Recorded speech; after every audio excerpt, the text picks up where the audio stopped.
Fala galera, boa tarde. Segunda-feira, dia 1º de setembro de 2025. No Esporte Cultura de hoje, a gente vai falar sobre o Paysandu, que foi até a Maceió e não conseguiu recuperação na Série B. A gente pede para o torcedor, a gente tem a humildade de contar com o torcedor, que ele nos apoie esses 2 jogos decisivos para a gente. Executivo do Clube do Remo fala sobre o futuro do técnico Antônio Oliveira. O meu comprometimento é comigo, correndo com a diretoria. E Belém vai receber o Mundial de Clubes de Vôlei Masculino no final do ano. Isso e muito mais agora no Esporte Cultura. Sejam todos muito bem-vindos a mais uma edição do Esporte Cultura. Lembrando que você pode participar do programa por meio do nosso número de WhatsApp que está aparecendo aí na tela e também no QR Code que está aparecendo no topo da sua televisão. Hoje, Esporte Cultura com Bruno Barbosa. Boa tarde, Bruno. Boa tarde, Matheus. Boa tarde, Marquinho. Galera que está acompanhando a gente também no canal 2.1 HD. Estamos aqui para bater esse papo de esporte. Tamo junto. E o Marquinho Belém. Boa tarde, Marquinho. Boa tarde, Matheus. Boa tarde, Bruno. Boa tarde aos fãs do Esporte Cultura. Galera, chegamos em setembro. A gente começa o programa de hoje falando sobre o Paysandu, que perdeu mais uma na Série B e chegou a 4 derrotas consecutivas na competição e com a calculadora na mão. Bora conferir na reportagem. Acho que não é exagero começar a fazer as contas. No último sábado, o Paysandu foi até Maceió em busca de uma reação para ficar vivo na luta contra o rebaixamento. Mas não foi isso que aconteceu. Nós erramos, o adversário também errou, o adversário matou a bola no peito, sobrou no pé do Diogo, infelizmente ela subiu um pouquinho. Só que o nosso erro está custando caro, a gente está errando, está sendo penalizado, sofrendo os gols. O nosso erro está custando muito caro nesse momento, por isso que a gente tem que errar o mínimo possível. Mas eu concordo com você, nós que fez um jogo, um grande jogo, né? Foi um grande jogo, mas jogamos, talvez na minha opinião, até melhor que o CRB. O CRB fez o gol, se fechou. A partida começou com o domínio do time alagoano, que teve oportunidades com Facundo, Christopher e Tiaguinho. Claudinei apostou em Garcês mais centralizado. A estratégia não funcionou e o Papão não conseguia passar do meio de campo. Mesmo acuado, Papão assustou nos minutos finais com Marlon e Diogo Oliveira. Na volta do intervalo, o time mandante conseguiu abrir o placar aos 3 minutos com Tiaguinho. Logo depois, Diogo Oliveira perdeu um gol incrível, com a bola sobrando na pequena área. A equipe bicolor conseguia equilibrar o jogo. Aos 43, um lance polêmico. Leandro Vilela foi derrubado dentro da área. Edna foi no VAR, mas não marcou o pênalti. E o castigo veio em seguida, em contra-ataque com direito a drible no goleiro Gabriel Mesquita. Vai fazer, ameaçou Dadá, limpou, Gabriel Mesquita trouxe Micael! Gol!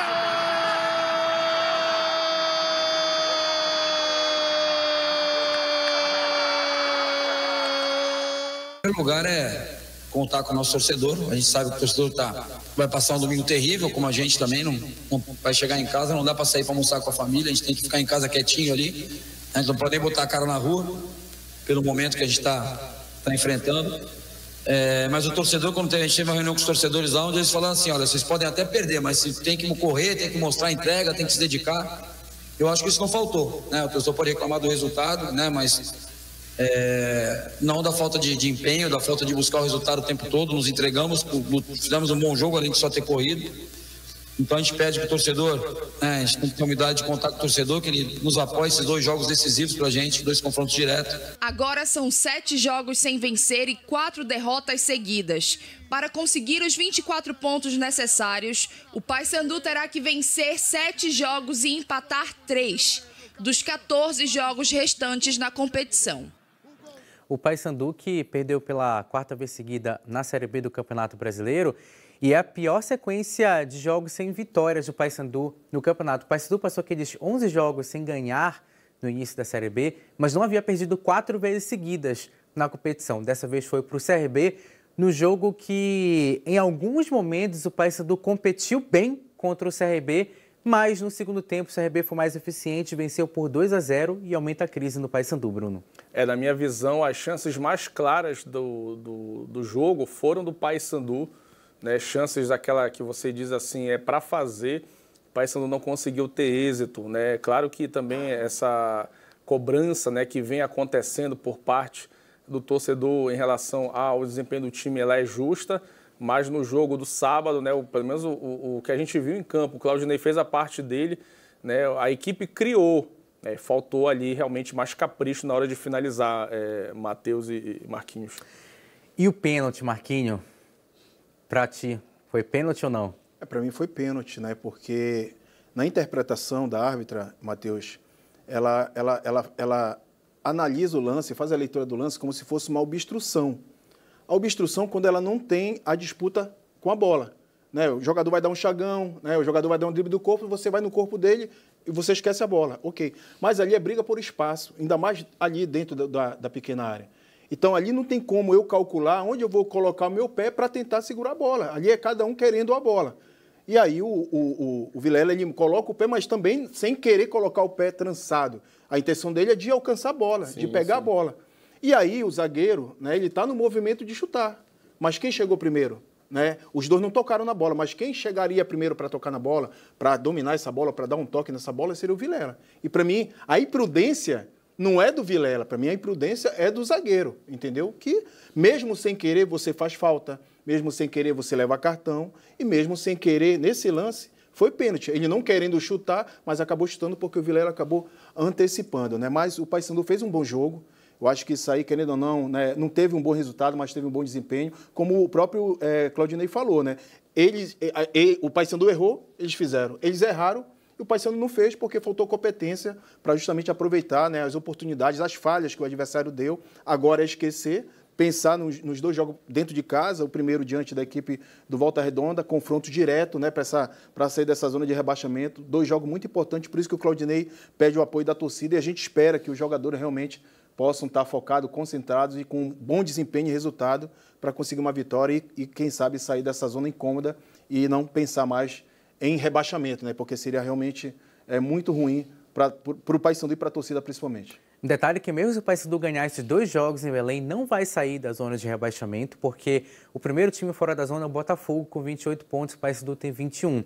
E outro detalhe sobre a campanha que o Paysandu faz, a gente estava falando sobre a ineficiência do Paysandu. O Paysandu fez 1 gol nos últimos 4 jogos na competição. E falando nisso, na manhã de hoje, o Paysandu informou que o atleta Jorge Benítez não faz mais parte do elenco bicolor. O clube agradeceu os atletas, ou melhor, ao atleta pelos serviços prestados e se despediu do jogador. O Benítez disputou 29 jogos com a camisa do Paysandu e marcou 3 gols. Chegou como uma aposta, jogador desconhecido, para competir pela posição com o Nicolas naquela ocasião. Teve oportunidades, mas dá para dizer que não deu certo, Bruno. Não deu certo, né? Não deu certo. A gente vê ele em campo, ele parece mais pela doação, pela correria, digamos assim, pela velocidade, mas o jogador de ponta colocado como centroavante. Claro que o futebol moderno não tem muito isso, né? O jogador tem que performar onde ele é designado, né? Mas o Benítez, ele mostrou que realmente o quesito finalização dele não é o forte, né? Então seria mais um jogador fora de função ali, não à toa. Para mim, corretamente, o Paysandu ali, ou poderia segurar ele, né? Mas para botar numa outra função. E aí ele foi embora. O Paysandu precisa de jogador para fazer gol, realmente, hoje. E dá um indício de que o Paysandu vai procurar um outro centroavante, Marquinhos, porque atualmente o Paysandu só tem o Diogo Oliveira para a posição, como a Jordana falou na reportagem. Ainda há pelo menos 14, 15 rodadas para terminar a Série B. Contar só com o Diogo até essa reta final de campeonato pode pesar, não só para o Paysandu, mas para o próprio jogador também. Então, é um indício de que o Paysandu pode procurar um outro jogador para competir pelo Diogo na posição? Sem dúvida, Matheus. Se já era importante, mesmo com o Benítez no elenco, imagine sem ele, agora você só tendo o Diogo. E o que a gente procurou saber é que até o final da janela, o Roger vai apresentar mais 3 reforços para a equipe do Paysandu e com certeza, Matheus, deve ter alguém também nessa posição, porque o Paysandu vai precisar. Só contar com o Diogo é complicado. A gente vê que alguns jogos ele joga no limite ali, já teve problema, né, de saúde, não entrou jogando numa partida, então é importante você ter mais um jogador com esse perfil, com essa característica. Fala assim do João Marcos, né, que ele seria um centroavante, né, um homem gol para o Paysandu, né. O João Marcos que foi anunciado na semana passada. E tivemos outros resultados nessa rodada da Série B que influenciaram diretamente nos times paraenses. O Novo Horizontino perdeu para o Atlético Paranaense por 2-1, mas por 1 ponto de diferença continua acima do Remo na Série B do Campeonato Brasileiro. O resultado favoreceu o Remo porque fez com que essa distância para o Novo Horizontino não diminuísse na Série B do Campeonato Brasileiro. E o Atlético Paranaense, em segunda vitória seguida na Série B, deu uma reagida depois de um momento de muita instabilidade no campeonato. E o Botafogo de Ribeirão Preto venceu o líder Goiás e segue fora da zona de rebaixamento da competição, abrindo uma vantagem de 7 pontos para o Paysandu, que é o último colocado. E já o Amazonas perdeu para o Atlético Goianiense e ficou com 24. A gordura já está aparecendo só as costelas agora, né? Então, não adianta nada, aquilo que você falou, né? Isso aí é normal acontecer, porque o campeonato não para, de pontos corridos, mas isso tudo está acontecendo porque Remo e Paysandu, infelizmente, não conseguiram aproveitar as oportunidades que tiveram. Não só fora de casa, em algumas partidas, mas principalmente dentro de casa, perdendo muitos pontos diante das suas torcidas. E Belém vai sediar o Mundial de Clubes Masculino de Vôlei. A competição internacional está prevista para ocorrer entre os dias 15 a 21 de dezembro deste ano. O torneio é considerado um dos mais importantes da modalidade a nível de clubes. A equipe do Campinas será uma das 3 representantes do Brasil na competição, junto com o Cruzeiro e Praia Clube. Belém, que recebeu já vários jogos nacionais de vôlei, principalmente no Mangueirinho, agora vai receber uma competição internacional, Bruno. Ano passado, inclusive, fui lá como torcedor, né? Verdade. Veio o Sada Cruzeiro como cruzeirense, fui lá com minha esposa e meu filho, uma experiência muito bacana, né? E, claro, eu vou estar lá também como torcedor, torcendo pelo Penta, né, do Cruzeiro no Mundial, aí, se Deus quiser. Como o Bruno falou, Marquinhos, o Brasil é uma potência no Mundial de Clubes e o Mangueirinho novamente recebendo uma competição de uma outra modalidade muito prestigiada aqui. Sem dúvida, até porque eles viram a força do torcedor, né, Bruno? Você estava lá, né? A gente também acompanhou, a gente mora próximo ali, viu, Bruno? Então a gente viu o movimento, muita gente. Então isso, querendo ou não, acaba motivando para que isso volte a acontecer aqui no Mangueirinho, né? Um palco espetacular, de muita estrutura e, querendo ou não, com o calor da torcida, se torna muito mais atrativo. Então, a gente espera que seja mais um sucesso mais uma vez. Então, tu já sabes, né, Marquinhos? O Bruno vai bancar essa nossa ida. Bora colar nele, bora colar nele. Exatamente. E bora fazer um giro pelo Brasileirão. A Série C definiu os classificados para a segunda fase. 8 equipes vão disputar em turno e retorno 4 vagas para a Série B do Campeonato Brasileiro. Assim ficou a classificação, tá? No grupo 1 do quadrangular vai ficar Caxias, Londrina, São Bernardo e Floresta. No grupo 2, Ponte Preta, Náutico, Brusque e Guarani. Dessa forma ficou a classificação, os 8 primeiros colocados da Série C. Além disso, também foi definido os times que foram rebaixados para a 4ª divisão. Tombense, Retrô, ABC e CSA. O rebaixamento que chamou mais atenção foi do CSA, porque o CSA tinha menos de 1% de chance de rebaixamento na última rodada. O CSA passou 8 rodadas entre os 8 primeiros colocados, avançou bem na Copa do Brasil, precisava de uma sequência, uma combinação de resultados na última rodada para cair e foi rebaixado. O CSA, que em 2019 estava na Série A do Campeonato Brasileiro, Bruno. O CSA que, inclusive, agora, além da queda, o coice, né, ano que vem vai para uma Série D, se não me engano, já vai começar a valer, né, a Série D com uma quantidade maior de clubes, mais difícil para retornar aí a Série C. E dos classificados, eu acredito que o São Bernardo, o Brusque, né, em um dos grupos, e o Caxias e a Ponte são os que devem subir para a Série B, minhas apostas aí. Dos times que hoje estão no quadrangular, Marquinhos, alguns disputaram a Série B recentemente, como foi o caso da Ponte Preta ano passado, do Náutico em 2022. A gente vê também a presença do Londrina, que participou recentemente, do Brusque. 2 times aí nunca disputaram a Série B. São Bernardo, que já há algumas temporadas bate na trave, e o Floresta, que conseguiu classificar. O Floresta que de alguma forma escapava do rebaixamento, agora briga pelo acesso. E o Caxias, que não disputa uma Série B já há mais de 20 anos. Então, a gente vê essa mescla de clubes que agora vão começar a segunda fase. Lembrando que o Remo esteve nessa condição no ano passado. Exatamente, né? Uma fase muito boa, onde a intensidade aumenta, a qualidade técnica aumenta também, porque é a reta final, né, de você conseguir a cereja do bolo, que é o acesso. E, sem dúvida, Matheus, era isso que eu ia colocar. O Floresta, para mim, é uma grande surpresa, né, nessa classificação, nessa campanha. E a gente lamenta, né? Alguém tem que ser rebaixado e duas equipes de massa, de torcida, né, CSA, o próprio ABC, e 2 equipes de empresários, né, que no caso é a questão do Retrô e de Tombense, que tem uma boa estrutura, mas infelizmente é aquilo, não adianta só também você ter a estrutura, né? O material humano também ele é muito importante para você conseguir se manter numa divisão, pelo menos porque a gente sabe da dificuldade que é muito competitivo. E neste final de semana ocorreu os jogos de ida das quartas de final da Série D. O Maranhão venceu o Asa por 1-0, adivinha gol de quem? Dele mesmo, Clecione. que chega a 13 gols na temporada. Gravou o nome, hein? Agora você gravou, hein? Esse nome é inesquecível. E garante a vantagem do Maranhão para a próxima partida. O Clecione fez gols nessas 3 etapas do Maranhão na Série D. Ele marcou contra a Tuna, 2 gols contra a Tuna, marcou na rodada passada também contra o Central e agora diante do Asa. Já o Santa Cruz venceu o América de Natal por 1-0, gol marcado pelo Ariel, já na reta final do segundo tempo e também garantiu vantagem para a equipe do Santa Cruz. Cianorte Barra, Goiatuba e Inter de Limeira ficaram no empate por 0-0 e vão definir a vaga no jogo de volta.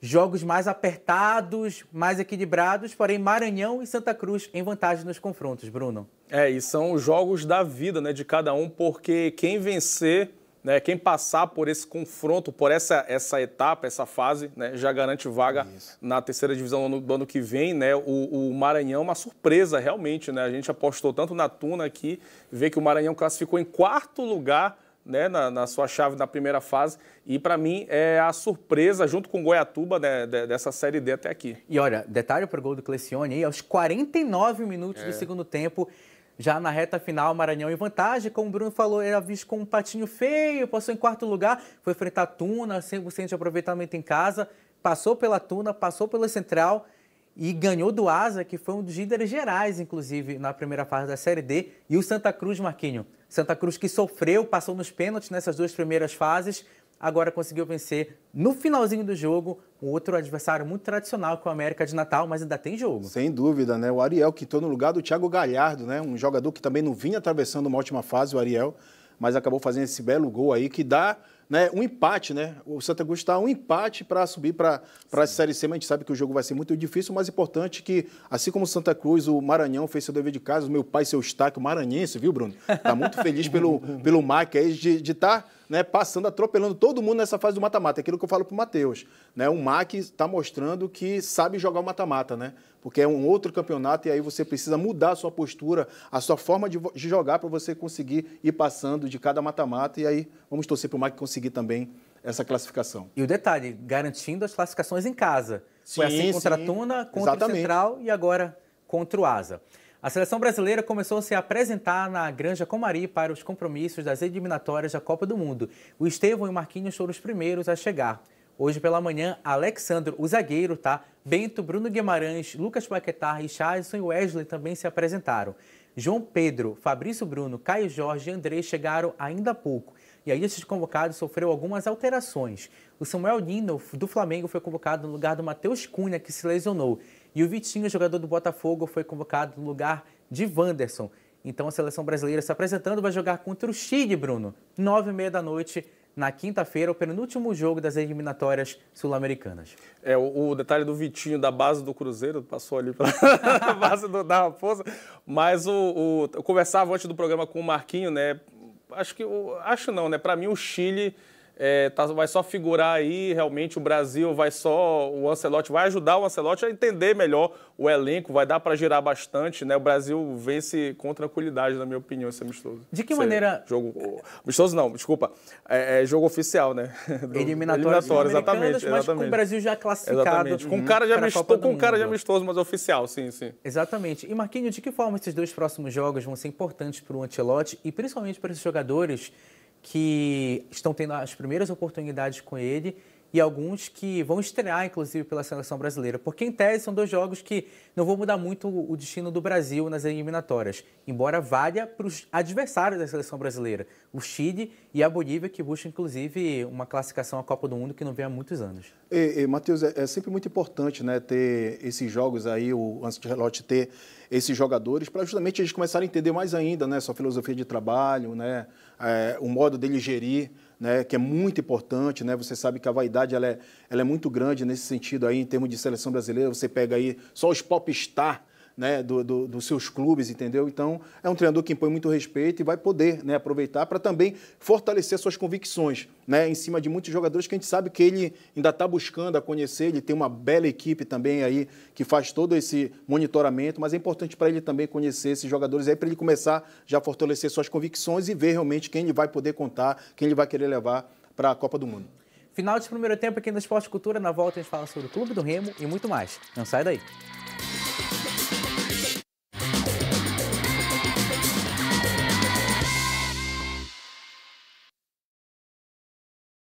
Estamos de volta com o Esporte Cultura. A gente começa no bloco falando sobre o Remo, que durante a entrevista ao Recast, podcast do canal do Remo, o executivo de futebol Marcos Braz falou a respeito de vários assuntos, entre eles a permanência do treinador Antônio Oliveira, que segue no comando técnico azulino. Acompanhe.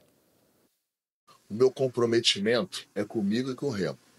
O meu comprometimento é comigo, com o Remo e com a diretoria.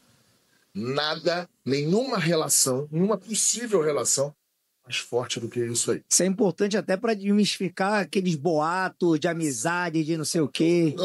Amizade eu tenho. O Jorge Jesus, Vitor Pereira, com outros 300 treinadores profissionais. Uns que saíram, outros que eu demiti. Então, assim, esse aqui, eu tenho uma boa relação, como eu tenho com tantos outros que eu demiti. Esse aqui, eu tenho uma boa relação com todos os outros que quiseram sair da onde eu estava por um projeto melhor. Para mim, não muda absolutamente nada isso aí. Então, deixar claro que o meu comprometimento é com o Remo. O meu comprometimento de relação é com o Remo e com a minha história no futebol. O Antônio Oliveira, que segue como treinador do Remo, apesar das especulações que ocorreram na semana passada, falando sobre a saída dele.